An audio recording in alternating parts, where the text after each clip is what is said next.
रहेंगे कुछ नेता लोग। देखो हमारा कोई पार्टी या पॉलिटिक्स से कोई मतलब नहीं है, जैसा बीजेपी वैसा ही कांग्रेस, वैसा ही आरजेडी, वैसा ही जदयू, सबका हाल वही है। अगर कांग्रेस का हाल बेकार नहीं होता तो बीजेपी नहीं आता, और आरजेडी का बुरा हाल नहीं होता तो जदयू नहीं आता। सबका यही समस्या है। मुझे किसी पार्टी से मतलब नहीं है, लेकिन मुझे अपने आदरणीय प्रधानमंत्री नरेंद्र मोदी जी से मतलब है। ये छात्र ने आपको बनाया है, ये छात्र ने आपको जिताया है, और केवल आपको अपने मन की बात करने के लिए प्रधानमंत्री नहीं बनाया था। कहेंगे कि तुम्हारा क्या जाता है भैया, तो आपको पता है जब आप देश के खातिर अगर कोई भी चीज युवाओं से आप कहते हैं कि भाई योगदान करो, अभी कोरोना वायरस के समय सब लोगों ने आपका योगदान किया, मैंने भी किया, 1 लाख रुपए डोनेट किया था। मेरा अधिकार बनता है कि मैं आपसे सवाल पूछूं। मीडिया वाले आपसे नहीं पूछेंगे, क्योंकि मीडिया वाले आपके हिसाब से चलते हैं। मीडिया वाले वही चीज दिखाते हैं जो लोगों को देखने में मजा आता है, लेकिन बेरोजगारी पर कोई बात नहीं करेगा। व्यू नहीं होंगे इसलिए बेरोजगारी पर बात नहीं होगा। उसको चर्चा केवल चाहिए कि रिया चक्रवर्ती किसके साथ आज घूम रही है, कल कहां सोई थी, परसों कहां सोएगी। रिया चक्रवर्ती के बारे में ही केवल चर्चा होगा। लोगों को मजा आता है, उस पर व्यू होता है, तो वीडियो उसी पर बनता है, उसी पर लोग चर्चा करते हैं, क्योंकि चैनल का टीआरपी बढ़ते रहे। और ये मजबूरी है हमारी कि एडुकेशन चैनल वाले अब पढ़ाई न करवा के ये सब चीजें पर उतर गए हैं। मैं आपको आज बहुत सारी बातें बताने वाला हूं, करने वाला हूं। जो भी लोग हैं जिनको परेशानी हो, क्षमा चाहते हैं। अब परेशानी हुई है तो क्या कर लीजिएगा, हमको इतना ही कर दीजिएगा। कभी गोली मार देगा कोई तो याद रखिएगा, इतिहास जब लिखा जाएगा तो मरने वालों में लिखा जाएगा, भागने वाले और बिकने वालों में नहीं होगा। सीधी सी बात है। अब ये बेरोजगारी की आलम यह है भैया कि अब आपको बता देते हैं, पढ़े लिखे लोग 2.5 करोड़ स्टूडेंट जो रेलवे का फॉर्म भरता है, जिसमें 500 रुपए सरकार लेती है, इस तरह से टोटल 12.5 अरब होता है रुपया, यानी कि 12 अरब 50 करोड़। बात समझ में आ रहा है? हमें समझ में आ रहा है, क्योंकि मैथ का मैं टीचर हूं तो मुझे समझ में आता है। हमारा गांव में 5 रुपए ब्याज चलता है मोदी जी, 5 रुपए सैकड़ा महीना का ब्याज चलता है। 3 रुपए मान लेते हैं कि मोटा रकम है तो 3 रुपए। अब 3 रुपए से हमने निकाला 3% से महीना का, क्योंकि महीना में ब्याज चलता है गांव में, तो इस तरह से 12 महीना में 12 3 36% हुआ, 2 साल में 72% हुआ, और ये 12.5 अरब का जो ब्याज हुआ वो 9 अरब हुआ। 2 साल आप लटका दिए रेलवे वाला फॉर्म भरवा के लड़का सबको 500 रुपया लेके। अब आप कहिएगा कि एग्जाम के बाद तो हम पैसा लौटा देते हैं, लेकिन बात यहां यह है कि पैसा तो आप लौटा दीजिएगा, 100 रुपया रख लीजिएगा, 400 लौटा दीजिएगा, लेकिन 2 साल में आपने बिजनेस कर लिया है 9 अरब का। भैया बहुत होता है 9 अरब, कोई साधारण बात नहीं है। अब देख लीजिए, आप कहेंगे कि इतना बकर बकर कर रहे हैं, भाई गरीब आदमी है। जब मेरे अकाउंट में केवल 1,23,000 रुपया था ना, तो 1 लाख रुपए हम पीएम केयर फंड में दिए थे। काहे जानते हैं कि कोरोना से लड़ाई लड़िएगा ना, तो कोरोना से लड़ाई लड़िएगा तो देश हित में ही पैसा जाएगा। इस पैसा से जब वैक्सीन बन के आएगा, या हमारे साइंटिस्ट लोग जब इस पर रिसर्च करेंगे वैक्सीन पर, तो खर्च लगेगा।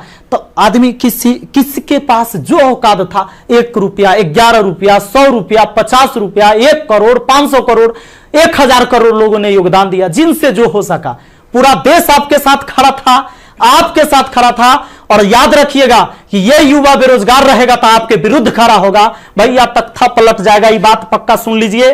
काहे कि आज हम दिल से बात कर रहे, दिल से बात किए थे तब ना मदद किए थे।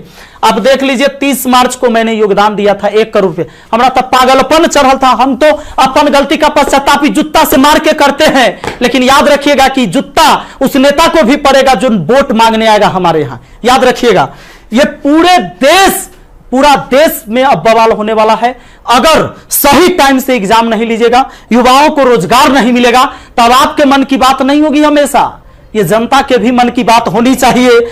यहां पर आपको पता चले तो जिन लोगों को बुरा लगता होगा, सर्च कर लीजिएगा, प्रधानमंत्री राहत कोष में 1 लाख रुपए का योगदान दिया। मैथ मस्ती लिखिएगा, ये लाइन लिखिएगा, मैथ मस्ती लिखिएगा, जरूर आ जाएगा, आपको पता चल जाएगा। हमारा घर भी करकट का है, और फिर भी अकाउंट में 1,23,000 था, 1 लाख रुपया डोनेट किए थे ताकि हमारे देश में खुशहाली आए और इस कोरोना वायरस से हमारा देश लड़े। ए भाई, वो बच्चा के पैसा दिया हुआ है, जो हम पढ़ाते हैं ना, वो वीडियो देखता है ना, वो व्यू होता है, उसे पैसा आता है, वो पैसा हम आपको दिए थे, ए पाप लगेगा ना। तो तनी ध्यान दीजिए यहां पर। ये देखिए, कहते हैं कथी कि स्थानीय खिलौने बनाकर आत्मनिर्भर भारत बनाइए। खिलौना तो हम बनल है, जैसे मन होता है आप खेल रहे हैं, जो आप कह रहे हैं लोग वही कर रहा है। अब हम कौन खिलौना बने? खिलौना तो जनता बन चुका है आप लोगों का। ये हमारे मोदी जी थे, ये हमारे नीतीश बाबू हैं। इनका चाल सुनिएगा, इनका चाल क्या है। अभी जब चुनाव आने वाला है तो ये बिहार पुलिस के बहाली निकाल देंगे। बिहार पुलिस के बहाली निकाल देंगे तो भारी संख्या में एग्जाम को करवा लेंगे, रिजल्ट नहीं देंगे। अब एग्जाम दे के लड़का फसल है कि अगर नीतीश जी नहीं आते हैं तो फिर आगे रिजल्ट नहीं आएगा, कोई ना कोई बवाल। चूंकि बिहार में कोई एग्जाम जो है ये ना है कि साफ सुथरा से हो। आप देख रहे हैं बिहार एसएससी का एग्जाम कितना साल में हुआ है। आदमी बूढ़ा गया, जवानी में दिया था एग्जाम और रिजल्ट आते थे बूढ़ा जाएगा।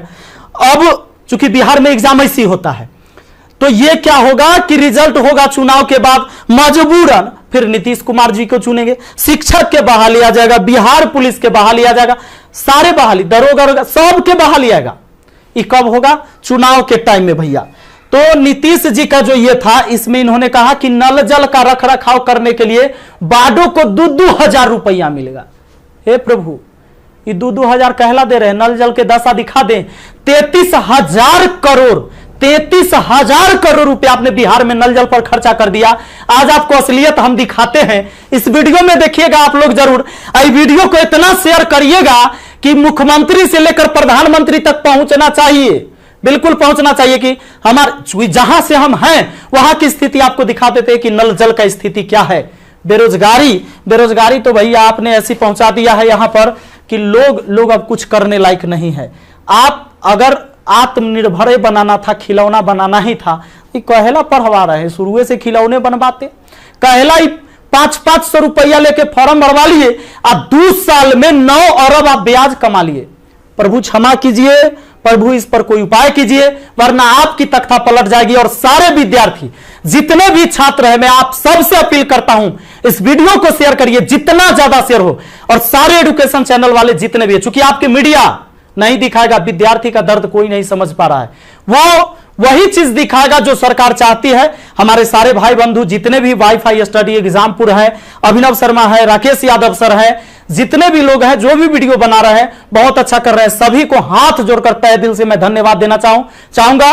क्योंकि ये विद्यार्थी जो बेरोजगार है ना, उसी के वजह से हमारा रोजगार है, यही बात सच्चाई है। और इसीलिए हम इनके लिए लड़ेंगे, चाहे जो हो जाए। धरना प्रदर्शन होगा, पूरे देश में धरना प्रदर्शन होगा। और जहां ये 2.5 करोड़ विद्यार्थी सड़क पर उतर गया, तो सुन लीजिए, ये बिहार से लेकर दिल्ली तक हिलेगा, ये बात निश्चित है।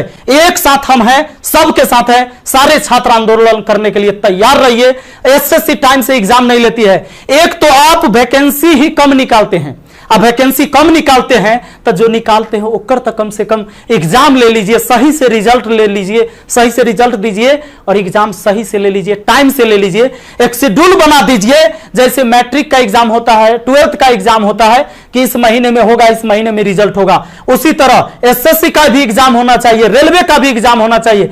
आपको जितने सीट पर लेना है, लेकिन इसका एक टाइम फिक्स होना चाहिए।